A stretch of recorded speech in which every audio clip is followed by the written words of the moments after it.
Well, hello everybody and welcome back to the channel, friends. Let's return to the wonderful world of Piltover as we watch Arcane Season 2, Episode 4, Paint the Town Blue. Nothing to it but to do it with this show, friends. It's deep already, and I think it's going to get deeper as we figure out exactly what's going on with Season 2 and how many of our people will make it to the end of said season. Friends, if you could do me a favor before we get started and hit that like button, smash that subscribe, ring that bell for notifications. It greatly helps out a small channel, and it enables me to alert you next time we go live. And of course, if there's anything that we do that you would like early or in its full-length format, the link to our Patreon is in the description. But all that's then and this is now, and now it's time to once again see what the Lanes has in store for us as we journey back to Arcane for Season 2, Episode 4, Paint the Town Blue. Prepare to engage maximum warp reaction. And away we go!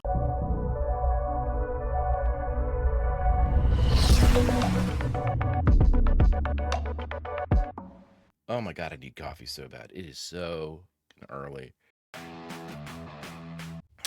My god, right into it.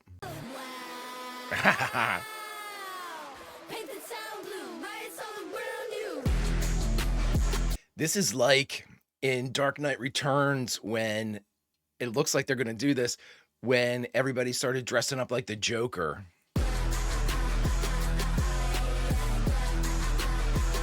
She's become a cult figure.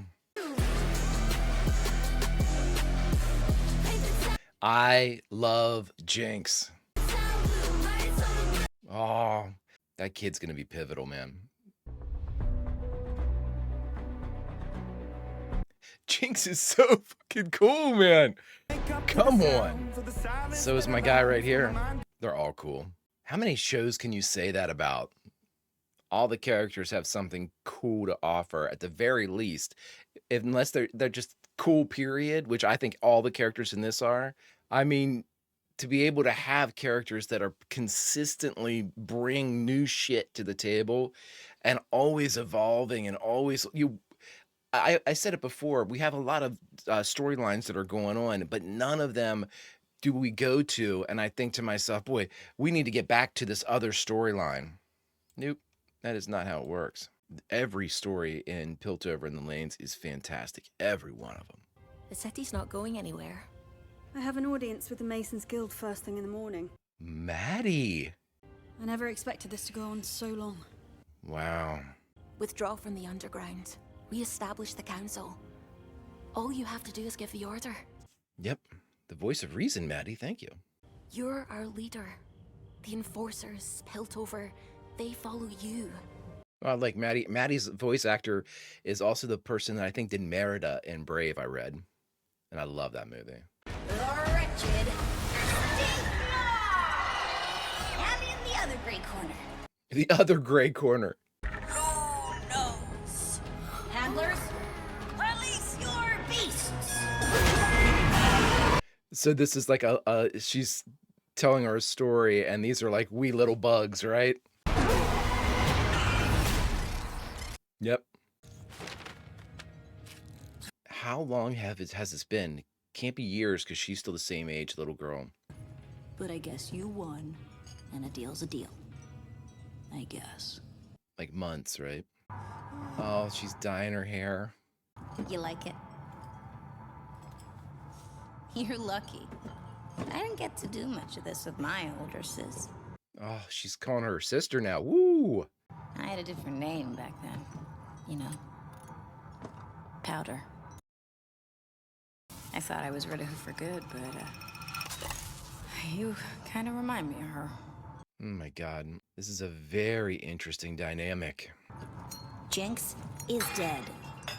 Really? Are they trying to do this without Jace and Victor? Oh boy. Oh, fare thee well. You're here to be torn apart by magic, to let us all know the risks and dangers of said magic.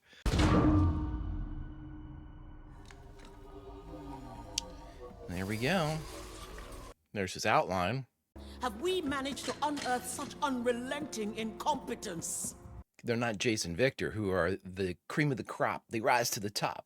The moment we seize control of this backwater, everyone with an inkling of talent vanishes. It's no coincidence. They weren't taken. How could I not secure the scientists? She looks thinner. I wonder if they meant that. It might just be her hair, too. Rictus. Oh, his name is... I never knew his name was Rictus. But you must be prepared. It's like Fury Road. Wasn't that the name of the one guy? Immortan Joe's son, Rictus. This guy. Really?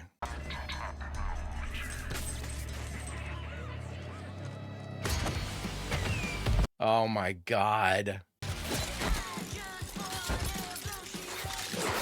Now, is this her or is this like copycats?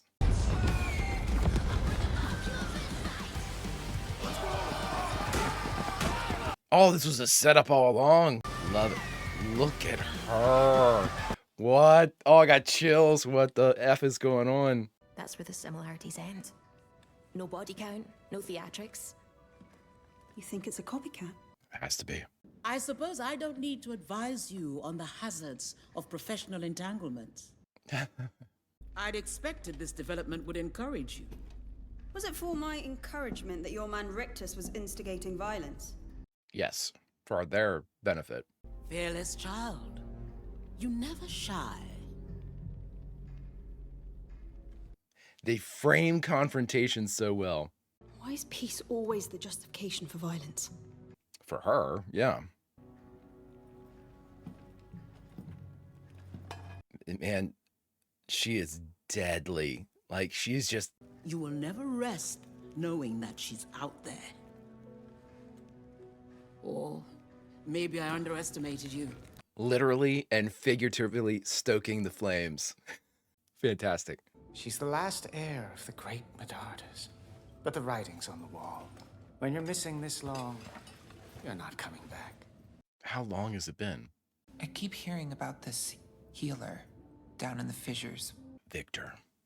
Can't hurt to look, can it?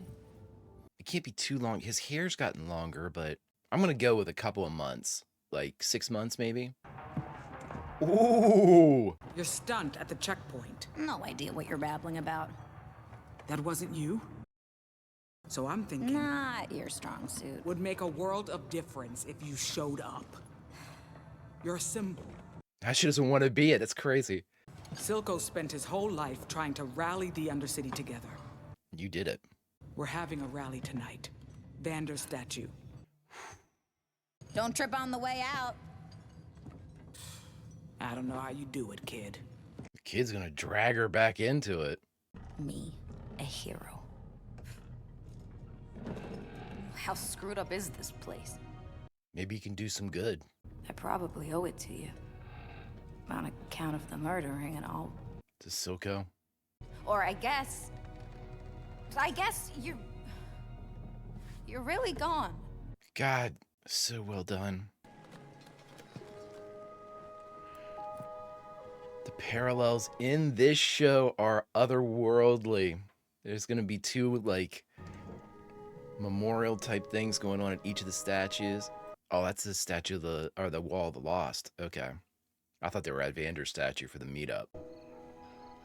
Still, all over the place.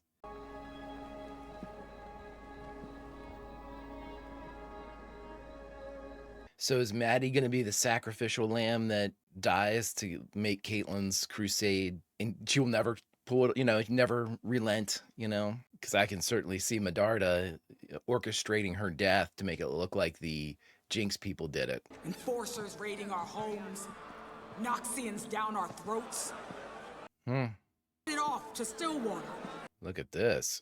Or make a stand together. Not as firelights. Or Jinxers. Jinxers. As Zonites.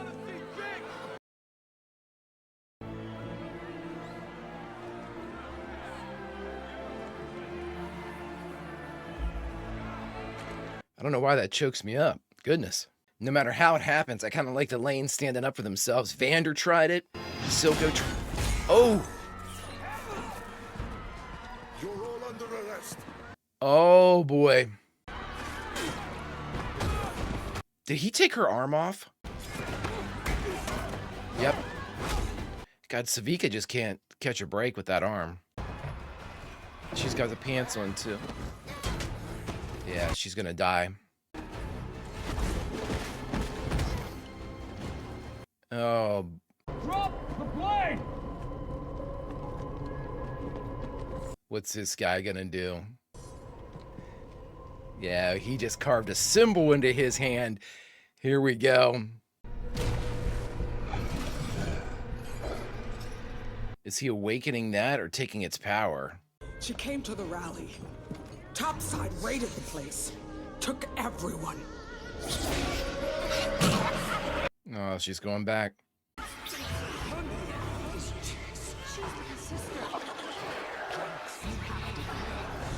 Oh my God, she's... And she's back. Chin up, little one. I'll tell you a secret. We won't be staying long. I called for help.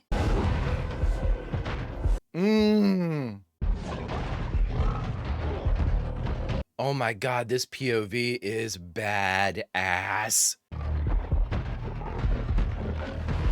Look at that. Oh my God, I love that. Well, only leaves the fun option. I'm gonna hate this, aren't I? I mean, can we get Savika enough, like a backup arm? Oh, this guy's... They're like, geez, oh Pete. You expect me to believe Jinx, the master criminal, wears pants like that? What's wrong with my pants? You look like a half-eaten circus tent. That's a good one. Oh my God, they're doing the Chewy.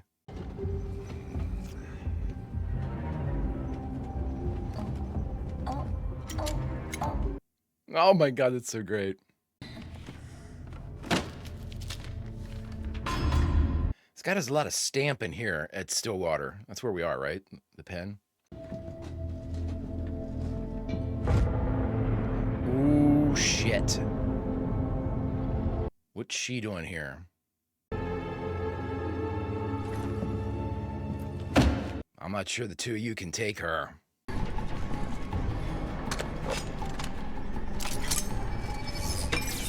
Oh.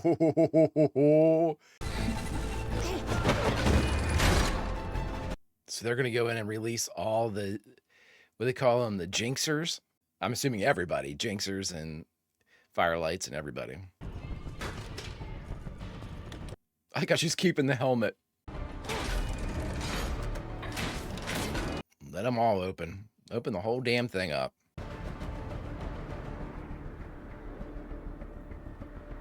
I love this character. She's going to sense something's wrong. Yep. It's like she knows something's up. She's like a messiah.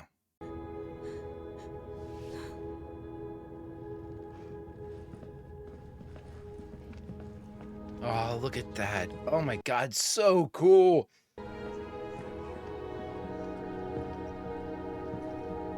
That's Echo's friend. Oh. And that's Vander's friend. And the one that helped out Vi in the brothel, I think, right? Come on, Jinx. I've been in your corner the whole time. Come on. We need your kind of crazy here. Isha's not here. Would they have taken her here, though? She's just a child.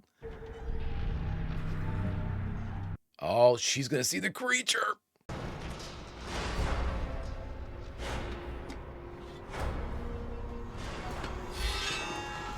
Oh my God, this character is so cool. These frame shots are my favorite that they do. The conflict shots. Holy shit. You're late for Stinkma's great comeuppance. Yeah. Oh.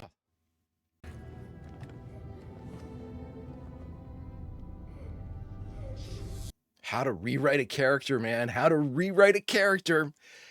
This show, these writers. Oh, he's locking himself in.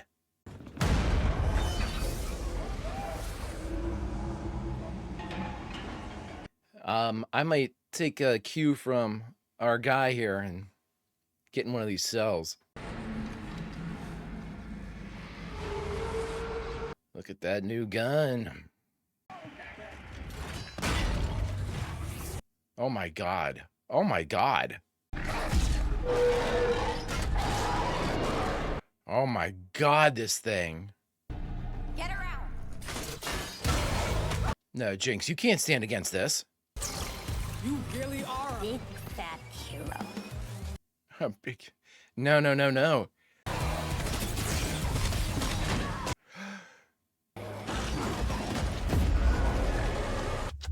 Oh my God, I love her. Use that speed. You cannot get hit.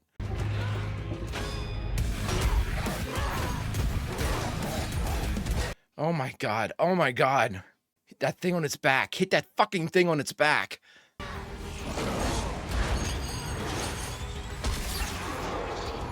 Oh my God, look at her fight. Oh my God, this show. Up, go. Call it off, dude. Call it off.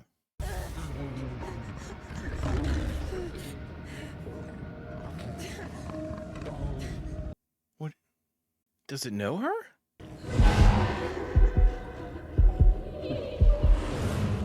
Who is that?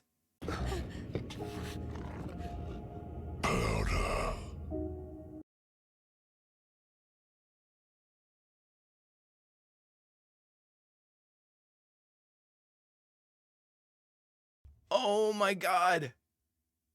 Oh my God. Oh my God. Okay, everybody, we just got done watching Arcane Season 2, Episode 4, Paint the Town Blue. The only thing left to do is talk about it. All right, everyone, we just got done watching Arcane Season 2, Episode 4, Paint the Town Blue. I just clicked and clicked. So that's Vander? Oh my God. I mean, what the fuck is going on in this place? I mean, it sounded like Vander, right?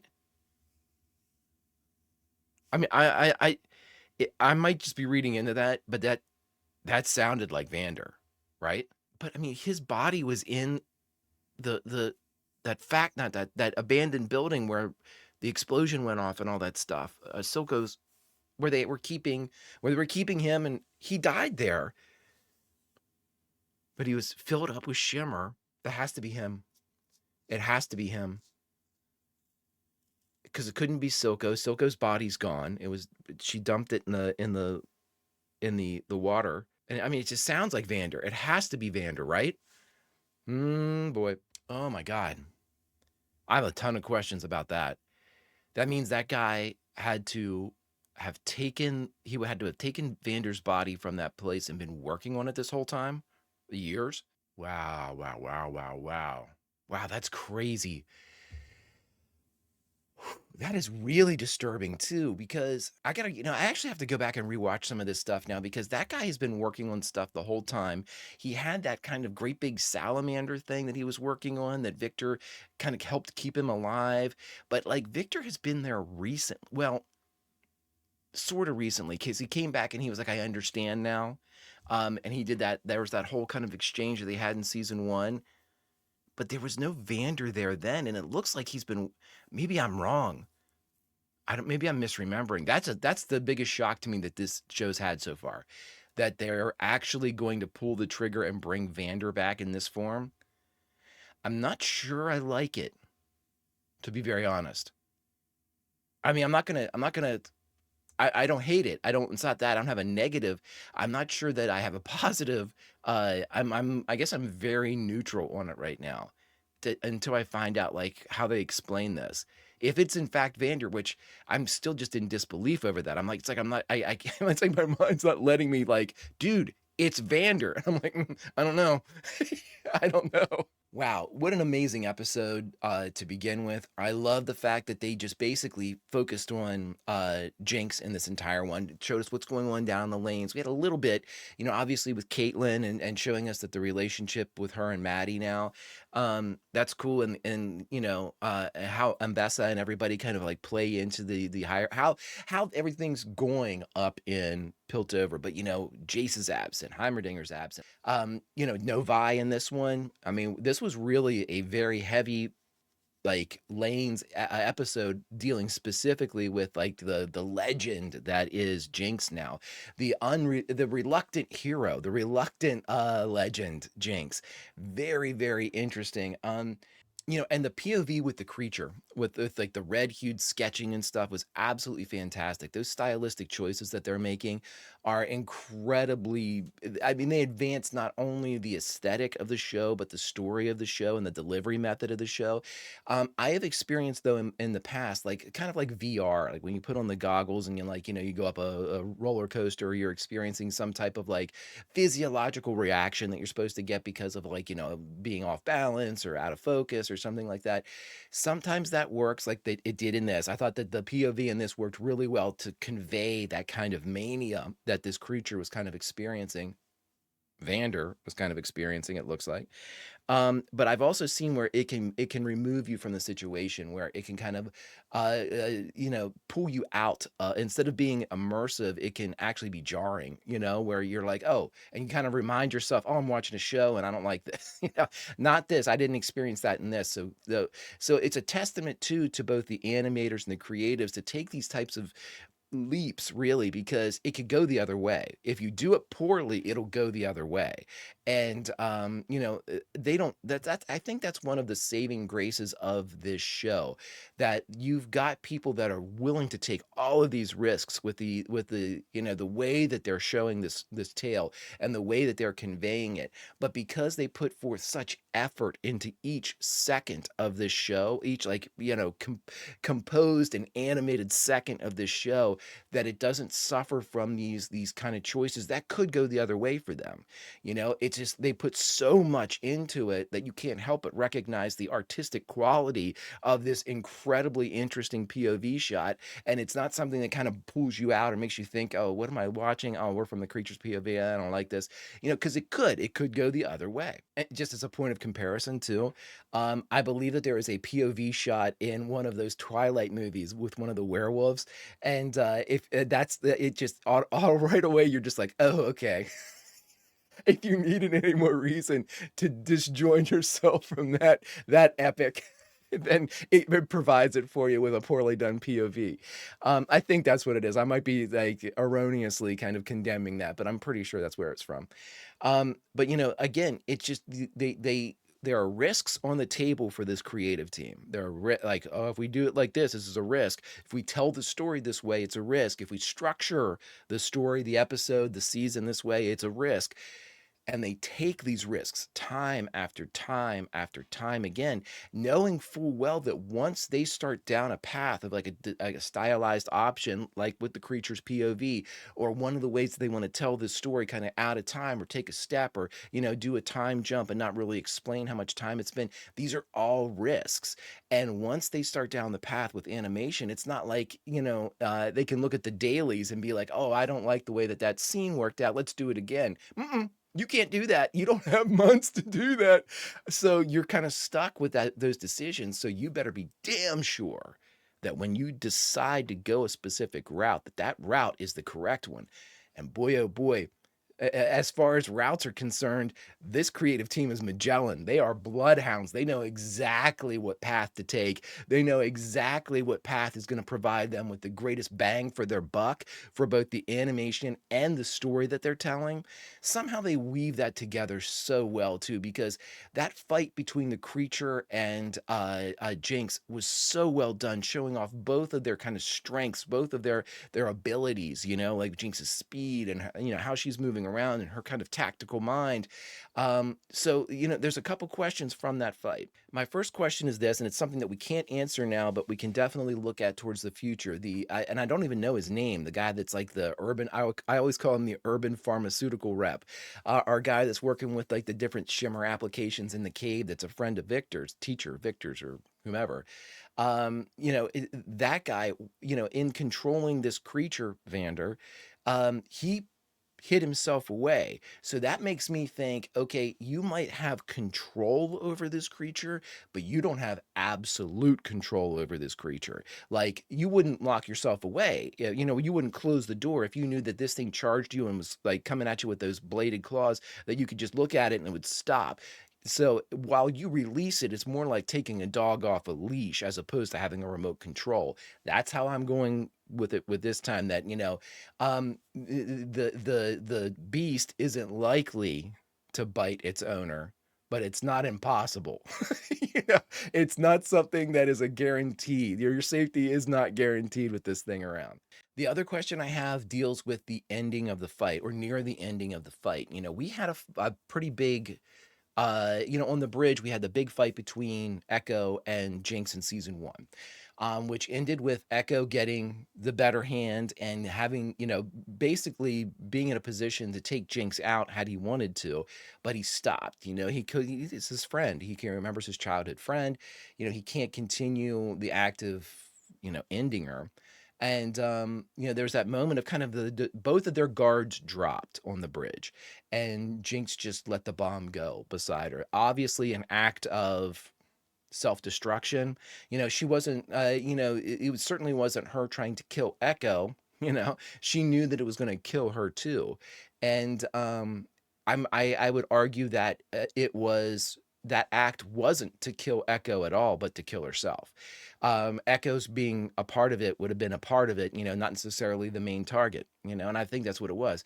We had a similar instance in this fight too, but she didn't pull the pin on that one grenade that she had. If I saw it was so fast and I was so like enthralled with it, but there was a grenade moment, and that's what caused Vander to look and kind of bring it back. But she didn't pull the pin on it. She didn't, like, it's like, I guess maybe, is that supposed to tell us that she's not in that same space anymore? That's what I'm going with. That, she was in the space, that suicidal space, in season 1, but now she's got things. That's very dangerous for somebody like Jinx. She has things to lose now, and with those things to lose, there's a measure of who's going to take care of Isha, and then with that one thought, the pin remains in the grenade. It's an incredible way to tell a story. I mean, the creatives are absolutely hitting it out of the park with this show. We have the constant themes of duality that are just, duality, parent, child, siblings, lovers. We have all of this stuff, the two different cities, the two different ideologies of technology and hex tech, and I mean, magic and technology. I mean, it's just utterly brilliant the way that they're bringing this all together. I am still shocked, and you all have told me too, that there's a good bit of lore in the game as far as the characters themselves, and maybe like, I guess maybe Piltover and stuff, but that a lot of you explain. Most of this is just them coming up with cool stuff, and which blows my mind, because this is such a rich world. Oh my God. Bring me the RPG, the TTRPG, please. I want the tabletop role-playing game for Arcane. Bring it now, friends. You could do me a favor, hit that like button, smash that subscribe, ring that bell for notifications, and you'll be alerted next time we go live with Arcane or any of our sci-fi fare. And of course, if there's anything that we do that you would like early or in its full-length format, the link to our Patreon is in the description, my friends. But all that is then, and this is now, and now it's time to say goodbye. So where should we say goodbye from? Well, friends, I say we say goodbye from the rally. That's right. We're members of the lanes. We're citizenry here down in the unloved section of the city, so to speak. And we have attended by Vander's statue this rally that Savika has put together. And it is at that time that we are also part of the roundup. And it is at that time that we maybe question our motives. Are we jinxers? Are we washed up goons? Are we firelights? But then again, should we all just be Zonites, as Savika said? I guess only time will tell, my friends. Until such time as we get together to watch this wonderful show again, Vulcan roll and I'll see you.